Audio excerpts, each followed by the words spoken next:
और सुन सुरपति कपि भालू हमारे पर भूमि निसचर निज मारे ममहित लागी तजयन प्राणा सकल जियाव सुरेश सुजाना सुनु खगेश प्रभु कया बानी अति अगाध जान मुनि ज्ञानी प्रभु सक त्रिभुवन मारी जियाई केवल सक्र दीन बढ़ाई। जब भगवान श्री राम जी बोले इंद्र से कि हे देवराज सुनो, हमारे बानर भालू जिन्हें निशाचरों ने मार डाला है पृथ्वी पर पड़े हैं, इन्होंने मेरे हित के लिए अपने प्राण त्यागे हैं। हे सुजान देवराज इन सबको जिला दो। का भुजुंडी जी कहते हैं, हे गरुड़ सुनिए, प्रभु के ये वचन अत्यंत गूढ़ हैं, ज्ञानी मुनि ही इससे ज्ञान को समझ सकते हैं। प्रभु श्री राम जी त्रिलोकी को मारकर जिला सकते हैं, तीनों लोकों में किसी को भी, यहां तक कि उन्होंने केवल इंद्र को बढ़ाई दी है। अरे सुधा बरस कपि भालू जियाए हरस उठे सब प्रभु पई आए सुधा वृष्टि भय दूधल ऊपर भय जे भालू कपि नहीं रजनी चर। इंद्र ने अमृत बरसाकर बानर भालुओं को जिंदा कर दिया। सब हर्षित होकर उठ गए और प्रभु के पास आ गए। अमृत की वर्षा दोनों दलों पर हुई, परंतु रीछ बानर ही जीवित हुए, राक्षस नहीं हुए। राम गौर भय तीन के मन मुक्त भय छूटे भव बंधन सूर्यांशिक सब कपि अरुरीक्षा जिय सकल रघुपति की इच्छा। क्योंकि राक्षसों के मन तो मरते समय रामाकार हो गए थे, अतः वे मुक्ति को प्राप्त हो गए, उनके भवबंधन छूट गए। किंतु बानर और भालू तो सब देवांश थे, भगवान की लीला के परिकर थे, इसलिए वे सब श्री रघुनाथ की इच्छा से जीवित हो गए।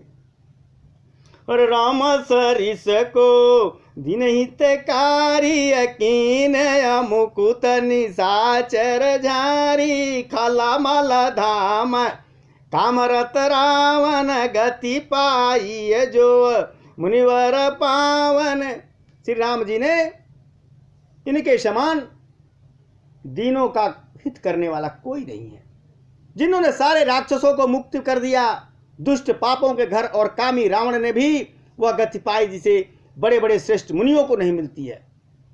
अरे सुमन बरसी सब सुरा चले चढ़ी चढ़ रुचिर विमान देख सुअवसर प्रभु पई आयु शंभु सुजान। फूलों की वर्षा करके सब देवता सुंदर विमान पर चढ़ चढ़ करके अपने घर चले गए। तब सुअवसर पा करके सुजान शिव जी प्रभु श्री राम जी के पास आए। अरे परम प्रीत कर जोर जुगा नलिन नयन भरे बार अपुलकित तन गद गद गिरा विनय करत त्रिपुरारी। और परम प्रेम से दोनों हाथ जोड़कर भगवान शिव कमल के समान नेत्रों में जल भर करके पुलकित शरीर और गदगद वाणी से त्रिपुरारी शिव जी विनती करने लगे, प्रभु श्री राम जी का विनती करने लगे।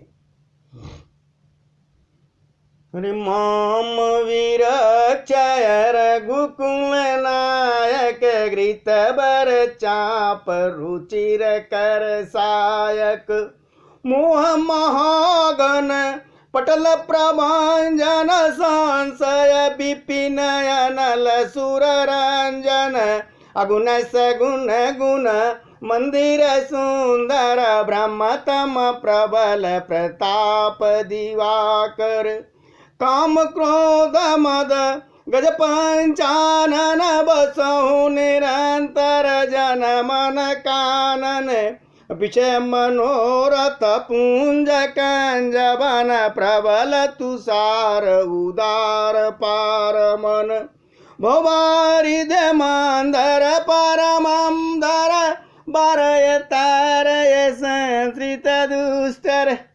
भगवान शिव कहते हैं, हे रघुकुल के स्वामी, सुंदर हाथों में श्रेष्ठ धनुष और सुंदर बाण धारण किए हुए आप मेरी रक्षा कीजिए। आप महामोह रूपी मेघ समूह के उड़ाने के लिए प्रचंड पवन हैं, संशय रूपी वन के लिए को भस्म करने के लिए अग्नि हैं और देवताओं को आनंद देने वाले हैं। आप निर्गुण हैं, सगुण हैं, दिव्य गुणों के धाम हैं और परम सुंदर हैं। प्रभु, ब्रह्म रूपी अंधकार के नाश करने के लिए आप प्रबल प्रतापी सूर्य हैं। काम क्रोध और मद रूपी हाथियों के वध के लिए सिंह के समान आप इस सेवक के मन रूपी वन में निरंतर निवास करिए। विषय कामनाओं के समूह रूपी कमल वन में के नाश के लिए आप प्रबल पाला हैं। प्रभु, आप उदार और मन से परे हैं। भवसागर को मथने के लिए आप मंदराचल पर्वत हैं। आप हमारे परम भय को दूर कीजिए और हमें दुस्तर संसार सागर से पार कीजिए। ऐसा प्रभु शिव जी कहते हैं भगवान श्री राम से। श्याम गात राजीव बिलोचन दीना बंधु प्रणतारत मोचन अनुज जानकी सहित निरंतर बसौ राम नृप ममौर अंतर मुनिरंजन मही मंडल मंडन तुलसीदास प्रभु त्रास विखंडन। हे श्याम सुंदर शरीर वाले, हे कमल नयन, हे दीन बंधु, हे शरणागत के दुख को हरने वाले, हे राजा श्री रामचंद्र जी, आप छोटे भाई लक्ष्मण और जानकी सहित निरंतर मेरे हृदय के अंदर निवास कीजिए। प्रभु, आप मुनियों को आनंद देने वाले, पृथ्वी मंडल के आभूषण हैं, तुलसीदास के प्रभु और भय को नाश करने वाले हैं। अरे नाथ जबहि कौशलपुरी होइया तिलक तुम्हार कृपा सिंध में आउब देखन चरित उदार। और कहते हैं भगवान शिव, हे नाथ, जब अयोध्यापुरी में आपका राज तिलक होगा ना, तब मैं कृपा के सागर आपकी उदार लीला देखने आऊंगा। अभी तो आप जंगल में, अभी तो यहाँ है, क्या मांगूंगा? अभी तो आप ये दीजिए, फिर वहां आऊंगा जब आपको राजा बनोगे, तब आपका उदार लीला देखूंगा। अरे कर बिनती जब शंभु सिधाए तब प्रभु निकट भी भीषण आए नाई चरण सिर का मृद बानी। अरे विनय सुनहु प्रभु सारंग पानी। जब शिव जी ने विनती करके चले गए तब विभीषण जी प्रभु के पास आए और चरणों में सिर नवाकर कोमल वाणी से कहते हैं, हे सारंग धनुष के धारण करने वाले प्रभु, मेरी विनती सुनिए। अरे सकुल सदाला प्रभु रावण मार्यो पावन जस त्रिभुवन विस्तार्यो दीन मलिन हीन मति जाति मुँह पर कृपा किन बहु भांति।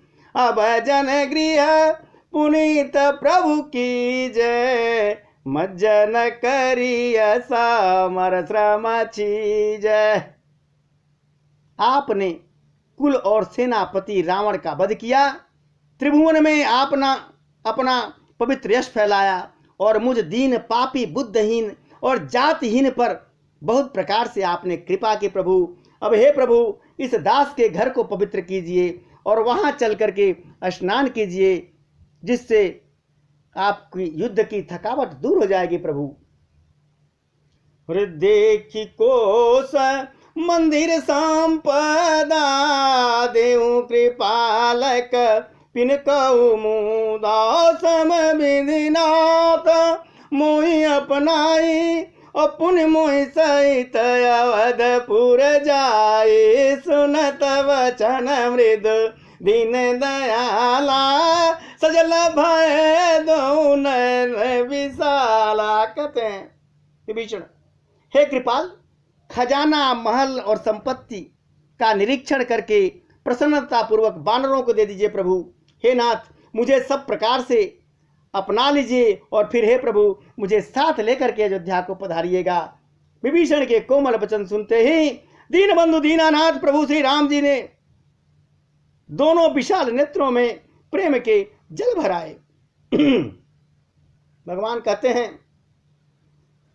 अरे तोर कोस गृह मोर सब सत्य वचन सुन भ्रात, ओ भरत दशा सुमिरत मोहि निमिष कलप समझात।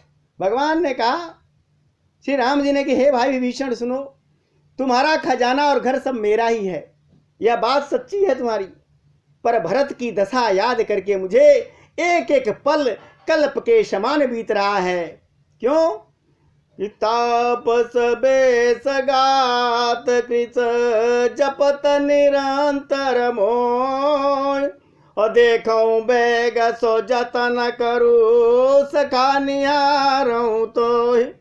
तपस्वी के वेश में दुबले शरीर से निरंतर मेरा नाम जप जप कर रहे हैं, मेरे नाम का जाप कर रहे हैं, दुर्बल हो गए हैं। हे सखा, वही उपाय करो जिससे मैं जल्दी से जल्दी उन्हें देख सकूं।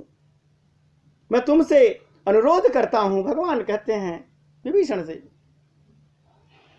अरे बीते अवधि जाऊं जो जियत न पाऊं वीर, सुमिरत अनुज प्रीत प्रभु पुण्य पुण्य पुलक शरीर।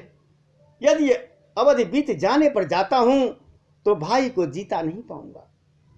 छोटे भाई भरत की प्रीति का स्मरण करके प्रभु का शरीर बार बार पुलकित हो रहा है। कहते हैं पुनः श्री राम जी कहते हैं विभीषण से कि करहु कलप भरि राज तुम मोहि सुमिरहु मन माय, अपुनि मम धाम पाइयो जहाँ संत सब जाए। हे विभीषण, तुम कल्प भर राज करना, मन में मेरा निरंतर स्मरण करते रहना, फिर तुम मेरे उस धाम को पा जाओगे जहां सभी संत जाते हैं। बोलो सियापति रामचंद्र महाराज की जय।